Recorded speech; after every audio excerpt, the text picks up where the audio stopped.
അദ്ദേഹം ഇവിടെ പ്രധാനമായിട്ടും ആശ്രയിച്ചത് ചില പത്രവാർത്തകളെയാണ്, പത്രത്തലക്കെട്ടുകളെയാണ്. അദ്ദേഹം പത്രത്തലക്കെട്ടെടുത്ത സ്ഥിതിക്ക് ഞാനും പത്രത്തലക്കെട്ട് കൊണ്ട് തന്നെ മറുപടി പറഞ്ഞില്ലെങ്കിൽ അത് ഒരു അനൗചിത്യമായി പോകുമല്ലോ. സർ, UDF സർക്കാരിൻ്റെ കാലത്തെ ഒരു പത്രത്തലക്കെട്ട് ഞാനിവിടെ വായിക്കാം. കേരളം ICUവിൽ എന്നതാണ്. കേരളം ICUവിൽ എന്നതാണ്. അപ്പം ഞാൻ പറഞ്ഞ ഈ നേട്ടങ്ങളുടെ അതാ ഞാൻ പറഞ്ഞു വരുന്നത്. വെന്റിലേറ്ററിലേക്ക് പോകാതിരുന്നത് 2016 ജനങ്ങൾ നിങ്ങളെ പുറത്താക്കിയതുകൊണ്ടാണ്. അല്ലെങ്കിൽ നിങ്ങൾ ICUവിൽ എത്തിച്ച് നിങ്ങൾക്ക് അതിവേഗത്തിൽ വെന്റിലേറ്ററിൽ എത്തിക്കാൻ കഴിയുമായിരുന്നു.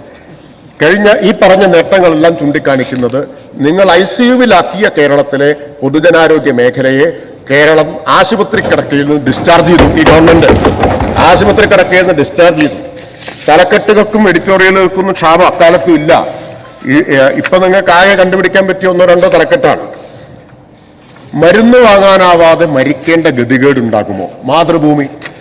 ഏത് പത്രമാവാം, തരാതരം പോലെ നമുക്ക് കൊടുക്കാമല്ലോ. മാതൃഭൂമി. മരുന്ന് വാങ്ങാനാവാതെ മരിക്കേണ്ടി വരുമോ? ഡോക്ടർമാരുടെ ക്ഷാമം,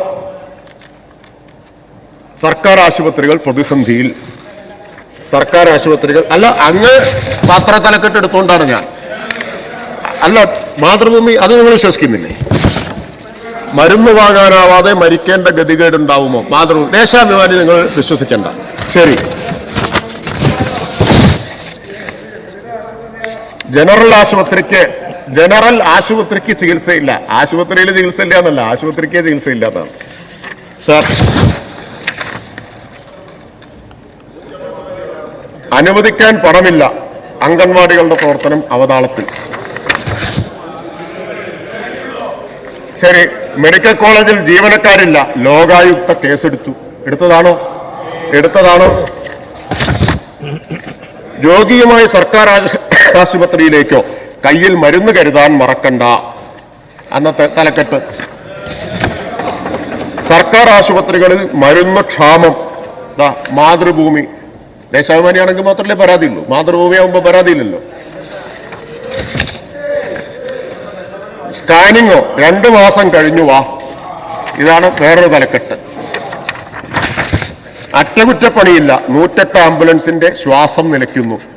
അപ്പൊ ആരോഗ്യ മേഖല ICUവിലായി എന്ന് മാത്രമല്ല, ആംബുലൻസ് വെന്റിലേറ്ററിലായി. നിങ്ങൾ പറഞ്ഞത് ശരിയാ, വെന്റിലേറ്ററിലായി. അത് ആംബുലൻസ് വെന്റിലേറ്ററിലായി. 108 ആംബുലൻസിന്റെ ശ്വാസം നിലയ്ക്കുന്നു.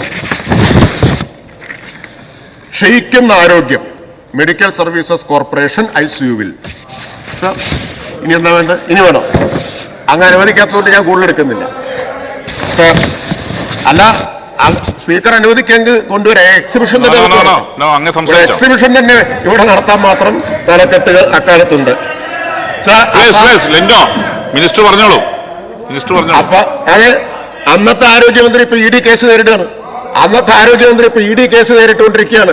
അപ്പൊ തൊപ്പിയിലൊരു തൂവലാണ്. ഈ പറഞ്ഞ തലക്കെട്ടുകളൊന്നും നിങ്ങൾക്ക് അലങ്കാരമായി തോന്നുന്നില്ലെങ്കിൽ നിങ്ങളുടെ തൊപ്പിയിലൊരു തൂവലായി നിങ്ങളുടെ കാലത്ത് ആരോഗ്യമന്ത്രി ഇപ്പൊ ED കേസ് നേരിട്ടുകൊണ്ടിരിക്കുകയാണ് എന്നുകൂടി നിങ്ങൾ മനസ്സിലാക്കുന്നത് നല്ലതാണ്. സർ, അതുകൊണ്ടാണ് ഞാൻ പറഞ്ഞത് കേരളത്തിൽ ഒറ്റപ്പെട്ട ചില സംഭവങ്ങളെ മുൻനിർത്തി ഞാൻ പറഞ്ഞു. 50,000 ശസ്ത്രക്രിയ ഒരു കൊല്ലം ഒരു മെഡിക്കൽ കോളേജിൽ നടക്കുകയാണ്. 50,000 ശസ്ത്രക്രിയ നടന്നതിൽ ഒരു പിഴവ് സംഭവിച്ചു. ആ പിഴവിനെ മുൻനിർത്തി മെഡിക്കൽ കോളേജുകൾ മുഴുവൻ ഇങ്ങനെയാണ് എന്ന് സ്ഥാപിക്കാമോ? 10 ലക്ഷം പേരാണ് ഒരു വർഷം ഒരു മെഡിക്കൽ കോളേജിൽ മാത്രം വരുന്നത്. 10 ലക്ഷം. കേരളത്തിലെ മെഡിക്കൽ കോളേജുകളിൽ ആകെ വരുന്നവരുടെ എണ്ണം എത്രയായിരിക്കും? ലക്ഷക്കണക്കിന് ആൾ വരുന്ന സമയത്ത് അവിടെ നിന്ന് ഒരു തവണ ഒരു സാമ്പിൾ ഒരു ജീവനക്കാരൻ്റെ അശ്രദ്ധ മൂലം നഷ്ടപ്പെട്ടു പോയി. അതുകൊണ്ട് കേരളത്തിലെ സർക്കാർ ആശുപത്രികളിലെ മുഴുവൻ സ്ഥിതി ഇതാണ് എന്ന് ജനറലൈസ് ചെയ്യാമോ? സാമാന്യവൽക്കരിക്കാമോ? അതാണ് ചോദ്യം. ഞാൻ നേരത്തെ മരുന്നിന്റെ കാര്യവും കണക്കൊക്കെ പറഞ്ഞതുകൊണ്ട് അത് ആവർത്തിക്കുന്നില്ല. അപ്പോൾ മികച്ച നിലയിലാണ് കേരളത്തിലെ പൊതുജനാരോഗ്യ സംവിധാനമുള്ളത്. ഒരു കാര്യം കൂടി അദ്ദേഹം പറഞ്ഞു, അതുകൂടി പറഞ്ഞ് ഞാൻ അവസാനിപ്പിക്കാം. അദ്ദേഹം ഇവിടെ കുറേ പനിയുടെ പേര് പറഞ്ഞു.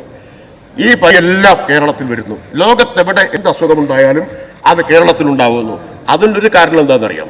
അതിൻ്റെ ഒരു കാരണം ഈ കൊച്ചു കേരളം ഒരു കൊച്ചു കേരളമല്ല, അത് ലോകം മുഴുവൻ പടർന്നു കിടക്കുന്ന ഒരു കേരളമാണ് എന്നതാണ്. അപ്പൊ ലോകത്തെവിടെയെങ്കിലും ഒരു രോഗം പുതുതായിട്ട് വന്നാൽ കേരളത്തിൽ ആദ്യം എത്തുമെന്ന് പറഞ്ഞാൽ കേരളം ഒരു ആഗോള സമൂഹം കൂടിയായി മാറിയിട്ടുണ്ട്. എന്നതാണ് അതിന്റെ കാരണം. അതുകൊണ്ടാണ് കോവിഡ് വന്നപ്പോൾ ആദ്യം ഇന്ത്യയിൽ റിപ്പോർട്ട് ചെയ്യപ്പെട്ടത് കേരളത്തിലാണ്. കാരണം മലയാളികൾ അത്രമാത്രം ലോകവുമായിട്ട് ഇന്റഗ്രേറ്റ് ചെയ്യപ്പെട്ടിരിക്കുന്നു എന്നതാണ് അതിന്റെ ഒരു കാരണം. എന്നാൽ അദ്ദേഹം ഇവിടെ പറഞ്ഞ എല്ലാ പനിയും കേരളത്തിൽ ഇങ്ങനെ നടമാടിക്കൊണ്ടിരിക്കുകയാണ്. വന്ന രോഗങ്ങളെ എത്ര ഫലപ്രദമായിട്ടാണ് കേരളം നേരിട്ടത്? കോവിഡിനെ കേരളം നേരിട്ടതിന്റെ ഉജ്ജ്വലമായിട്ടുള്ള മാതൃക ലോകം മുഴുവൻ അംഗീകരിച്ചതല്ലേ? ലോകത്ത് ഏറ്റവും കുറഞ്ഞ മരണനിരക്ക് കേരളത്തിലല്ലേ ഉണ്ടായത്? അല്ല, നിങ്ങളിൽ പലരും, എനിക്ക് അറിഞ്ഞുകൂടാ നിങ്ങൾ ആരെങ്കിലും കോവിഡ് വന്ന് സർക്കാർ ആശുപത്രി കിടന്നിട്ടുണ്ടോ? ഞാൻ കിടന്ന ആളാ. ഞാൻ പാലക്കാട് ജില്ലാ ആശുപത്രി സർക്കാർ ആശുപത്രിയിലാണ് കിടന്നത്. എനിക്ക് ആകെ വന്ന ചെലവ് 17,000 രൂപയാണ്. 10 ദിവസം ICUവിൽ കിടന്നിട്ട് ജീവനും രക്ഷപ്പെട്ടു പോകുന്നത് സർക്കാർ ആശുപത്രി ഉണ്ടായതുകൊണ്ടാണ്. അതേസമയം ഡൽഹി കിടന്ന ആളുകൾക്ക് വന്ന ചെലവ് പലർക്കും എത്രയെന്ന് അറിയാം. 35 ലക്ഷം 25 ലക്ഷവും ചെലവ് വന്ന ആളുകളുണ്ട്. ആ കേരളത്തിലെ പൊതുജനാരോഗ്യ സംവിധാനത്തെ ഇകഴ്ത്തുമ്പോൾ നിങ്ങൾ മലർന്നു കിടന്ന് തുപ്പുകയാണ് എന്ന് ചിന്തിക്കണം. അതാണ് നിങ്ങൾ ചിന്തിക്കേണ്ടത്. സർ, ഈ പനി കുറെ പനി പറഞ്ഞു. വേണമെങ്കിൽ ഒരു പനി കൂടി നമുക്ക് ചൂണ്ടിക്കാണിക്കാം. അത് അധികാരം കണ്ടുള്ള ഒരു പനിയാണ്. അത് നിങ്ങളുടെ അസുഖമാണ്. അതിനുള്ള മരുന്ന് തൽക്കാലം കേരളത്തിലെ പൊതുജനാരോഗ്യ സംവിധാനത്തിലില്ല എന്ന് പറയാം. ബാക്കി എല്ലാ നിലയിലും കേരളത്തിലെ പൊതുജനാരോഗ്യ സംവിധാനം കുറ്റമറ്റ നിലയിൽ, കാര്യക്ഷമമായ നിലയിൽ, ഇന്നത്തെ സാമ്പത്തിക പ്രതിസന്ധിയുടെ എല്ലാം പശ്ചാത്തലത്തിൽ ഏറ്റവും ഫലപ്രദമായ നിലയിൽ തന്നെയാണ് മുന്നോട്ട് പോകുന്നത്. അതുകൊണ്ട് തന്നെ ഈ അടിയന്തര പ്രമേയം സഭ നിർത്തിവെച്ച് ചർച്ച ചെയ്യേണ്ട കാര്യമില്ല.